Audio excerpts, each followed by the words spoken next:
What's up, Capoeira Nation? Welcome back to the Capoeira Experience podcast. Thank you so much for tuning in, and thank you so much for coming back to the podcast. And so, like I mentioned before, this interview with Mestre Ferradura, all the way from Rio de Janeiro, Brazil, it was a very, very nice and interesting interview. We talk about so many stuff, especially about community, about being together, about how important is being connected to people. So, because it was a very nice interview, and I was very, very happy to have him on the podcast. I extended this for 2 episodes, so I'll try to split it in half. I'll try to find a way how to split it in half, so that way you can get the max information per episode, and it's not way too long on that single episode. So stay tuned for the second part. So in this first part, we're going to be talking about how capoeira can impact people, how this can transform people's life. We'll also talk about how multicultural capoeira is. People from all over the world, and by multicultural I mean because it is very nice scenario to attract people. And talking about attracting, we also talk about how capoeira acts as a magnet to bring people together, to bring people from any corner of the world, because we all, you, me, everybody can feel accepted in the capoeira community.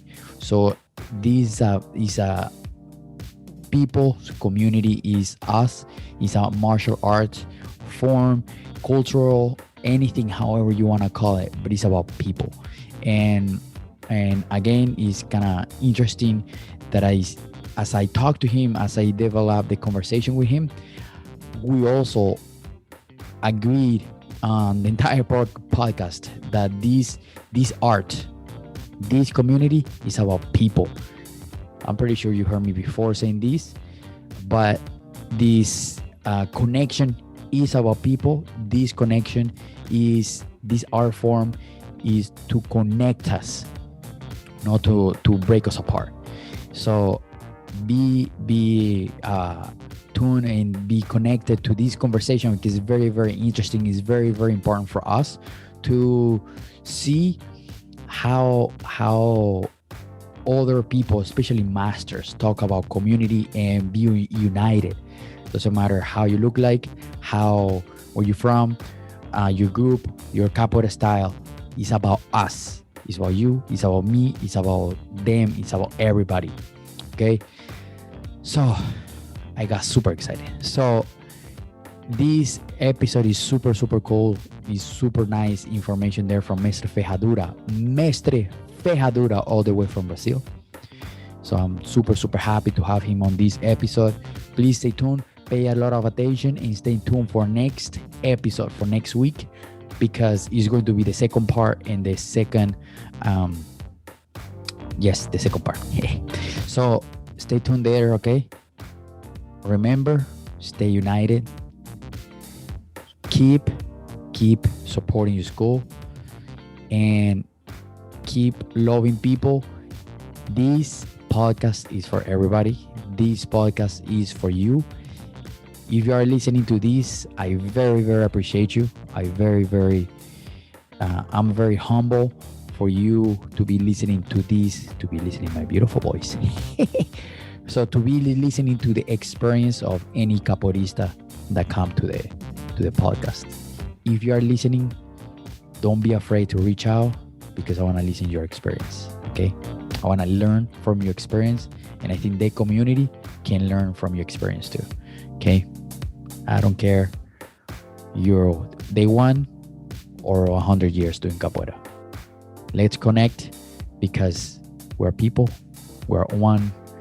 You and I are one people, okay? Or one person. If it's 2 people fusioning into one, it's a plural or it's a singular? I'll leave it up to you. Enjoy. Peace. What's up, Capoeira Nation? Welcome back to the Capoeira Experience podcast.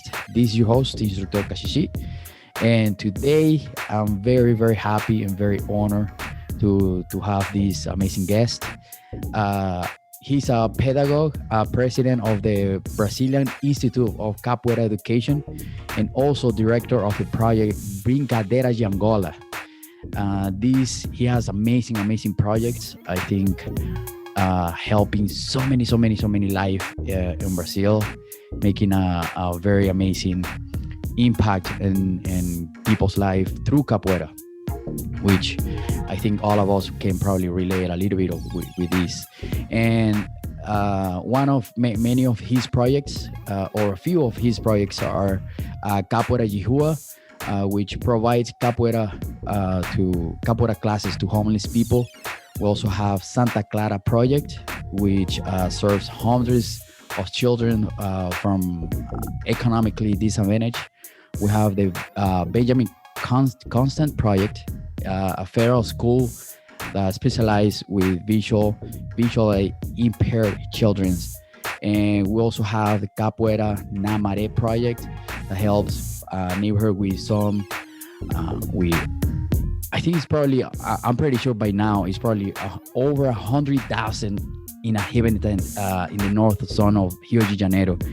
And we also have Capoeira in Occupation, which receives dozens of children in social vulnerability in downtown Rio de Janeiro.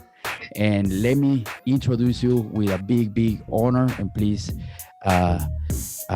pay a lot of attention to his words, because it's going to be a lot of wisdom sharing here. Mestre Ferradura, how are you doing, Mestre? I'm really good, Kashi. Thank you so much for inviting me. Thank you, Capoeira community, for being here. It's a big pleasure. It's a huge honor. Thank you so much. Thank you. The honor is mine to have you here to share some of your projects. I think using your energy and your knowledge to help people, I think that's a huge example for us. And I think I love sharing those kind of stories, because it's a huge example that we can all in the capoeira community, doesn't matter the country, I think we can use that as an example.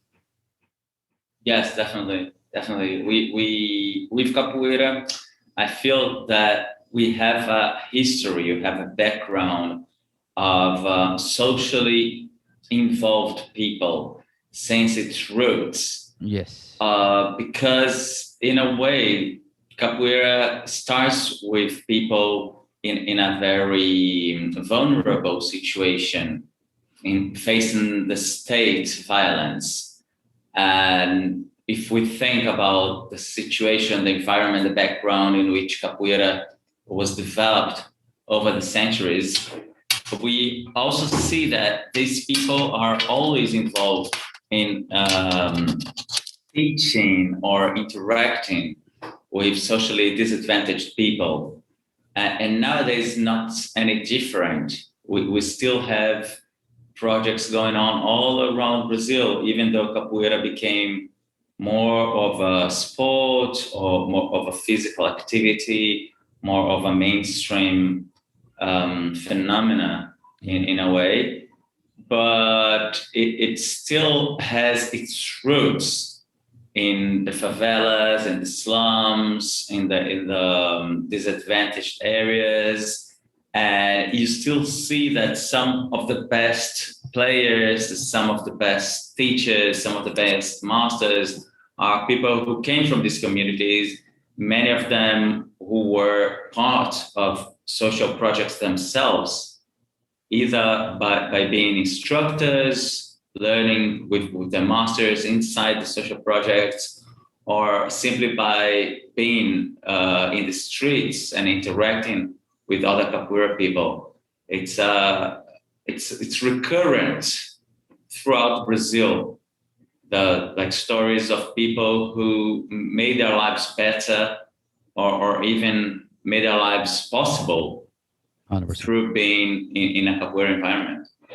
Yes, and I think, like you said, a lot of great capoeiristas came out of this situation, and I think it's awesome for us to see, because sometimes, sometimes we get caught up on life, and we forget to see how capoeira is impacting other people's life, and through these projects, and that's one of the reasons I wanted to bring you to the podcast, is to see, to bring to non-Portuguese speakers or people outside of Brazil, to see what happens, or how capoeira is helping these people, and how capoeira, and how can we take as an example for us to provide the same tools, because it's capoeira, and capoeira is everywhere right now, and we can use that as an example for us to do in our communities, and help people around the world, and capoeira is a beautiful tool to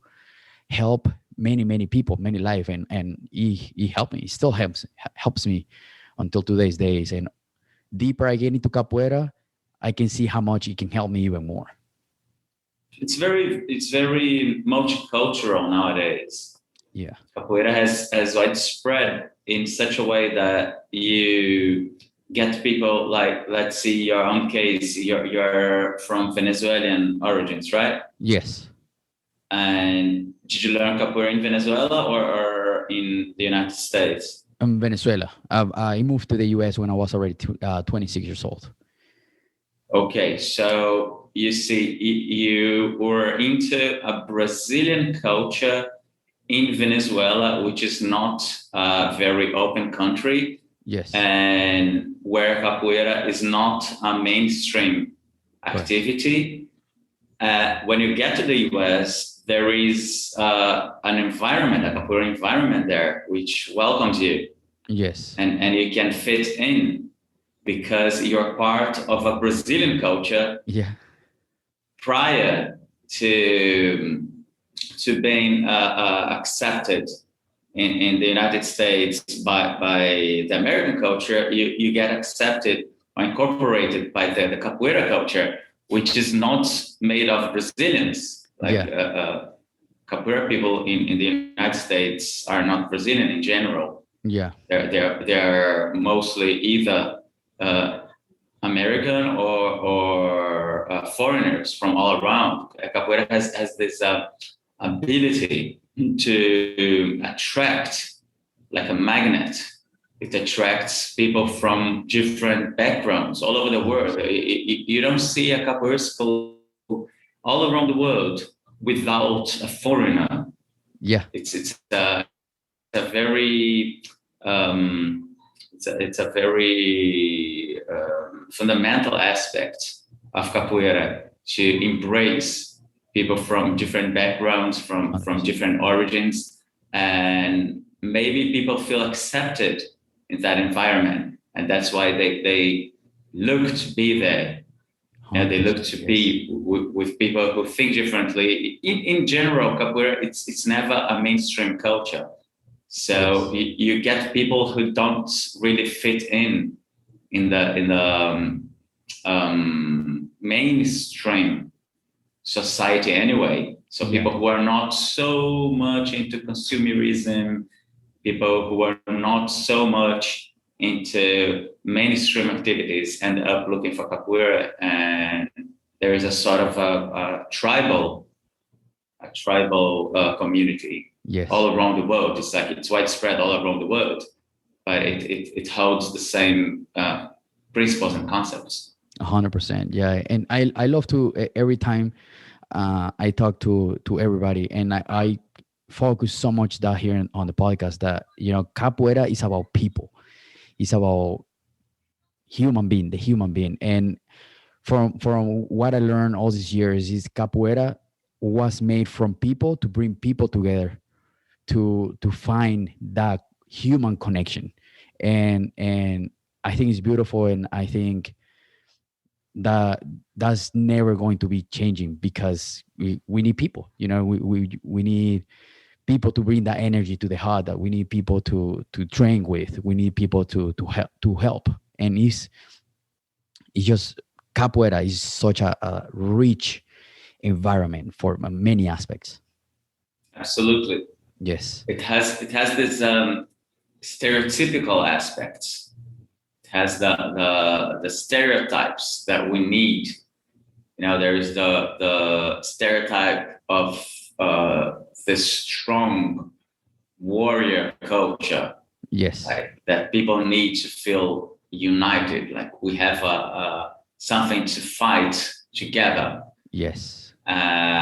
Just by the stances and the kicks and the dodges and the martial aspects of capoeira, you already have this archetype of the warrior.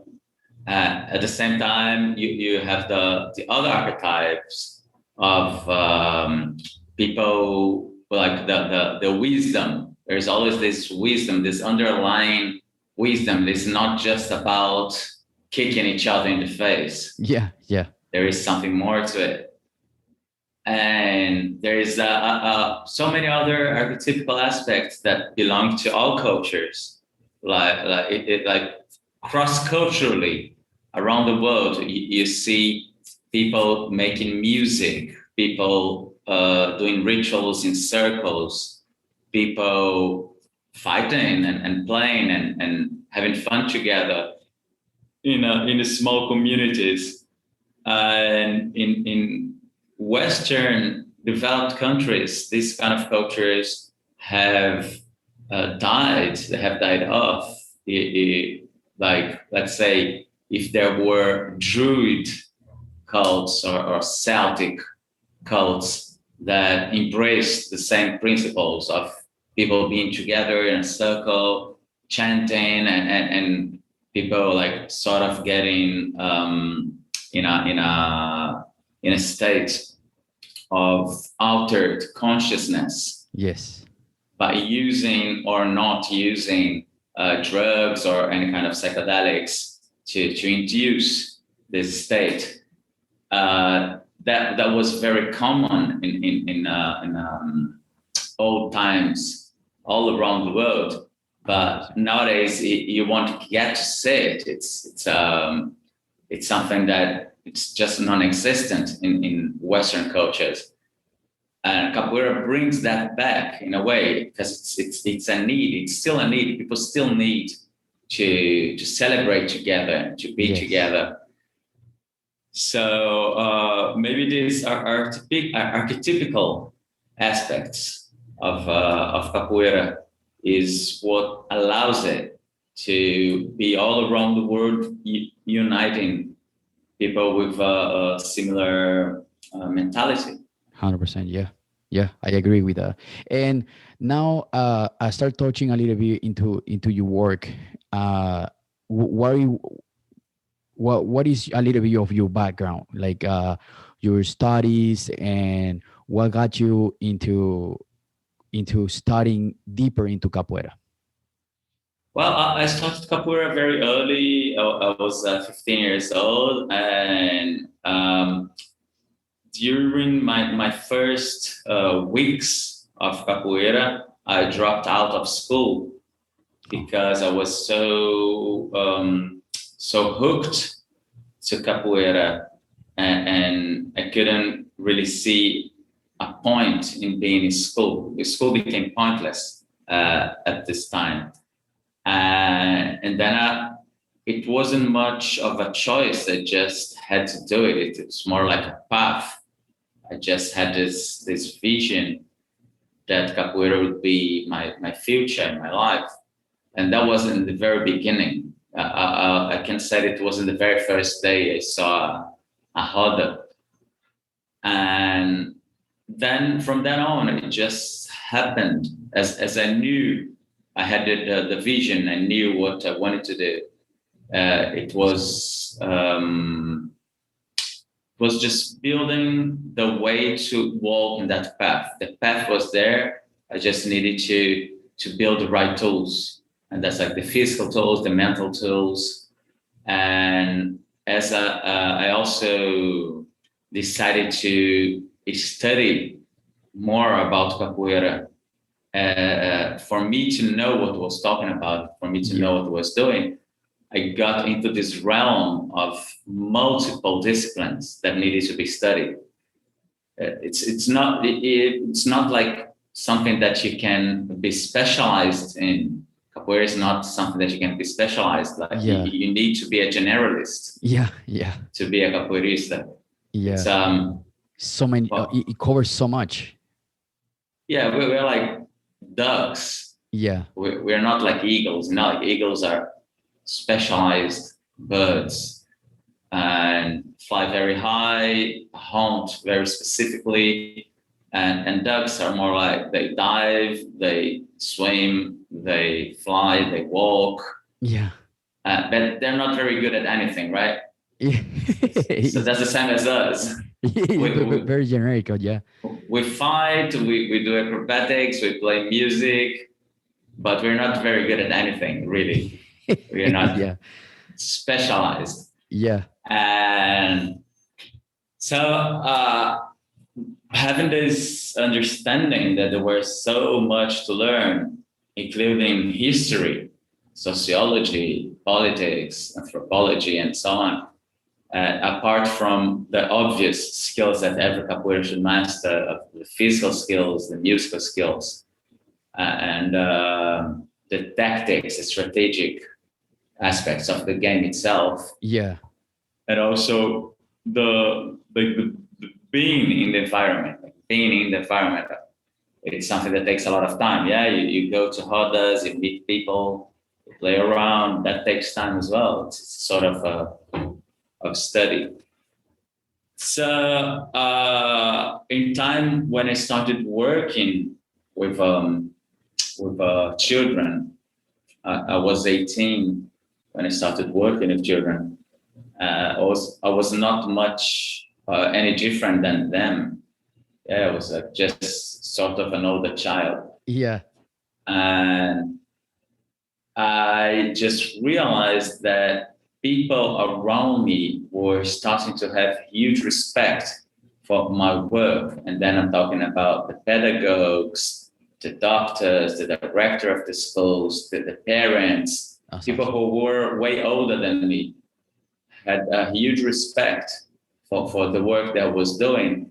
And I wasn't ready. I wasn't ripe. Okay. For all the acknowledgement from the specialist. yeah. I just realized like there was something very good going on, but nice. I didn't really know what it was. So I needed to study more specifically about education. Nice. And that's when I began my studies, like self-educating basically in education. That's a time before the internet. For many years, for 8 years, I was studying by myself. And then I decided to go to university. So I took exams. Nice. And was accepted into pedagogics. So, and then I took a BA in education. That was 20 years ago. Yeah. Oh, cool. Okay. That's awesome. So that was the time when I started capoeira. That's awesome. Wow. Yeah, you could have been one of my kids. Yeah. Who did you start with? So what? Who did you start with? I started back in Venezuela with a group called Raíces do Brasil. Okay. In which town? In Caracas, the capital. Caracas. The city. Yeah. And a big university. One of the biggest university in Caracas is it's called University City. Okay. Did you meet Emerson? Yeah. Oh yeah, many times. Yeah, he was one of the pioneers of capoeira in Venezuela. Yeah, I met his guys, like many of his students and himself a few times. Yeah. I seen videos of you guys playing the Hada. Is that this famous video of Mestre Emerson playing the Hada? You were there. Some of the people, Mestre Emerson's people were in the Hada where they usually put like slow motion. It's a lot of like really cool. Yeah. The Movimento Novo video of Emerson and Itapuã. Yeah. And it's really cool Hada. And you can see the energy. Everybody like very, very engaged in the games. It was super, super cool to see this. And when the first time I saw a video, I was like, wait, this Mestre Emerson is right there. He's awesome. He's awesome. He's a really cool guy. Yeah. What happened in Venezuela that everybody seems to not be there? It seems like everyone left. Yeah. All those guys that were in the video, it seems like they left to Europe or even to Brazil, a few of them. Yeah. What happened to, I mean, I know about the political situation, but yes, what happened to the capoeira situation? That's my question. What happened to the capoeira situation in Venezuela? I have a couple of friends who's still there. There's like Osvaldo. I don't know if you know him, Osvaldo Flores. Okay. Yeah. He's there. And India is also there. Yeah. Fabiola. But all the others left. Yeah. So how is the capoeira situation? Do you know how it's going right now? Yeah, Professor Patino is there too. He's one of the one holding capoeira there. There's many other guys, but on my knowledge, they are the only capoeira there for now. I haven't really been engaged too much with the capoeira community there, because here where I live, and I'm trying to build the community here. So I'm trying to develop all this information for me to grow capoeira here, and it's a very small diversity here. So I'm trying to bring that diversity to this state. Where do you live? I live in Indiana, a state called Indiana, and the city called Indianapolis. Okay. Yeah, it's very close to Chicago. It's like 3 hours away from Chicago. I have some capoeira community around me, on the states around me, but here in Indiana, I'm pretty much the only one teaching capoeira here, which is a good thing. It's a really good thing because I can build capoeira from ground zero here, but it's a disadvantage because I don't have nobody to train with. It's just my students. So it's pretty cool to see capoeira developing here from pretty much from scratch. Used to be some capoeiristas here before, but they left. Yeah, now we've got the internet, so things got easier. Yeah, 100%. Yeah, now we Zoom and we can get connected with many capoeiristas. Of course, sometime before, maybe you'd have someone teaching capoeira like a couple of hours away from you, and you wouldn't know. Yeah, and before, you just by connection before all the internet came around. And social media and all that stuff came around. You just used to connect just with people by voice, like, oh yeah, I know this guy. Let's go there and travel and visit them. And it'll be good when it grows that. Like at some point, maybe you can expel some of your students. 100%. Oh yes. So they can build another group, and then you can have competition, and then the groups can fight against each other. And then to strengthen the group identity. And then they start. And in the right time, then they open more groups. Yes. That you can have like a huge community. And you can make a plan, like a 20 years plan. So, okay, guys, look, in 5 years, I'm going to expel you from the group, and you need to graduate yourselves. I know, right? So, coming back to the projects. What was your idea for you to start creating all these projects? Well, I've always thought about having projects more than group politics. Yeah, it's more about projects than politics. Yeah, for sure. So I think that one thing that holds back capoeira development is that there's a lot of politics. 100%.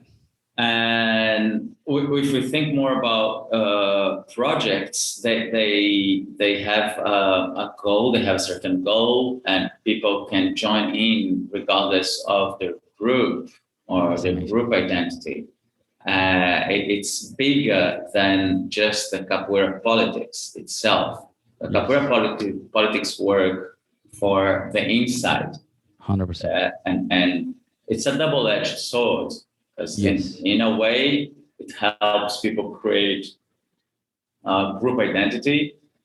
On the other hand, it prevents people from seeing the outside world. And I think we definitely need more of the outside world to incorporate capoeira too. 100%. Otherwise, we sort of become a cult. Capoeira has a very cultish, Yeah. very cultish environment in itself. Yes. Yeah. And people tend to be very tribal about it and just walk around with their capoeira friends, thinking about their own groups and so on. And that really, really, really prevents us from seeing the potential, the educational potential that capoeira has to other people, to help to spread certain values. If you go to a hospital and you start teaching capoeira there for people who are recovering, capoeira is going to be a kind of a therapy. Yeah. It's not about building a group identity. It's about 100%. being therapeutical for the people who are training there. And that's not going to be whatever, I don't know which group you're part of, but it's not going to be Caxix's group 100%. acting there. It's going to be capoeira 100%. acting there. And you are just an instrument of a manifestation of something that is bigger. And when I started, for example, teaching children and studying about the roots of pedagogy, of capoeira pedagogics, what is very specific to capoeira pedagogics that is different from physical education or from the general teaching in schools, from the way people teach in schools, generally speaking. And there are some things that are specific to capoeira. For example, the very setup of the roda, of the circle itself, teaching in a circle. Yeah. That's something that is very common to capoeira and is uncommon in classrooms. And then, like, there are many aspects, pedagogical aspects, that belong to the root of teaching capoeira. When I realized that, I started developing a method for teaching children, and that's the method Brincadeira de Angola, which I put up in the website, the Capoeira BC site, and there's the online course, the online free course that has already had 6,000 people enrolled. Wow, in awesome. 4 years. That's awesome. And that's people from all around the world, really, from all cities, from all states in Brazil to like different countries all around different continents. And people have benefited from that.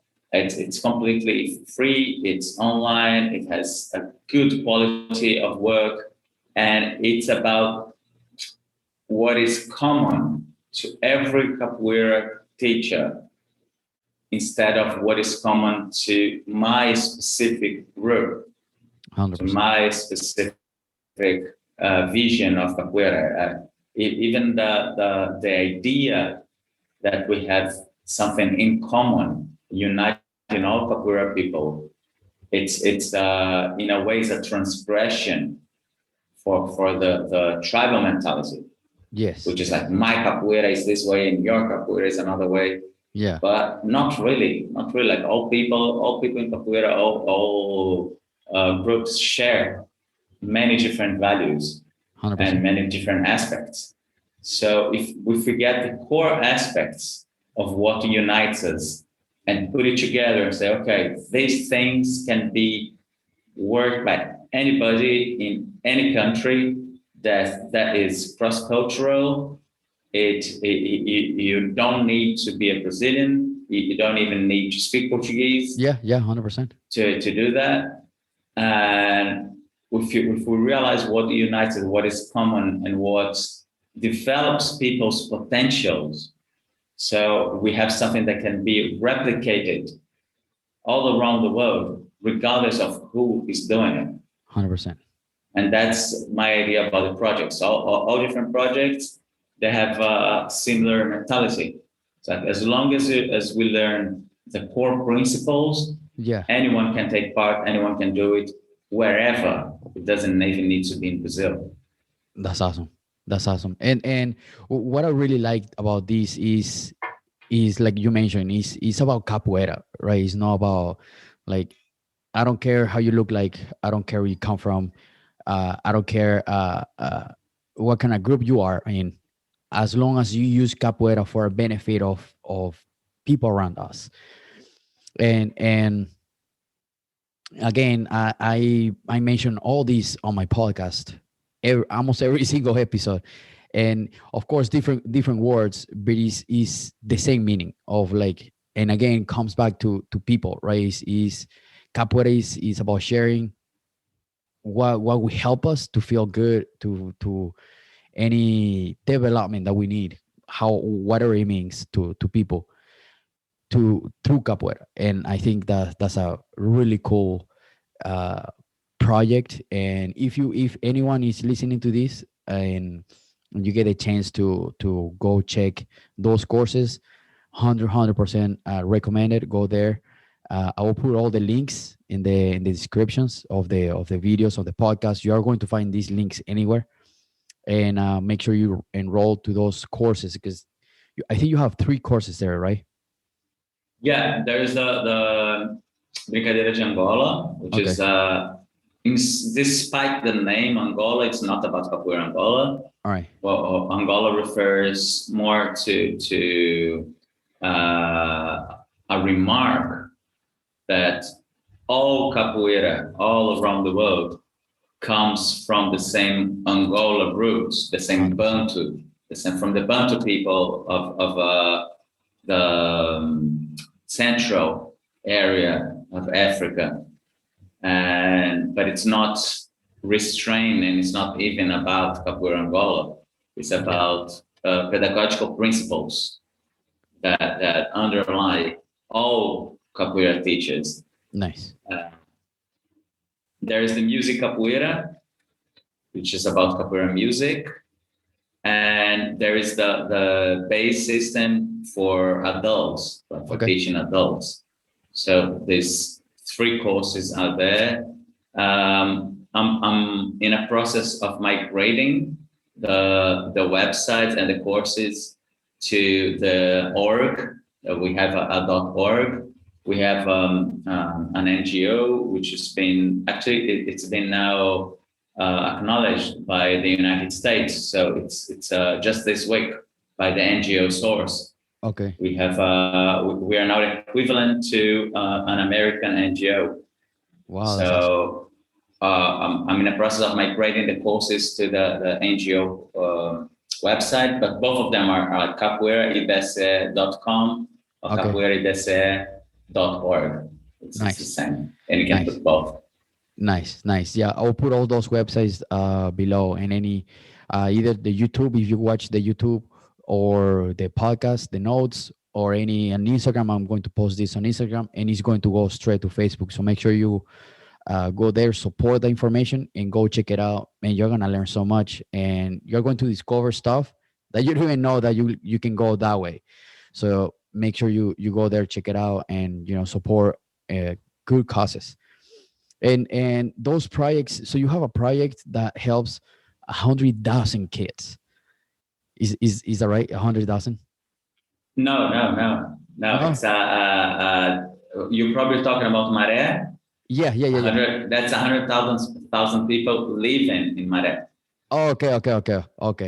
I thought for a second when I read it, I thought it was like about 100,000 kids. I was like, wow, that's a lot of kids. No, that's like a world of kids.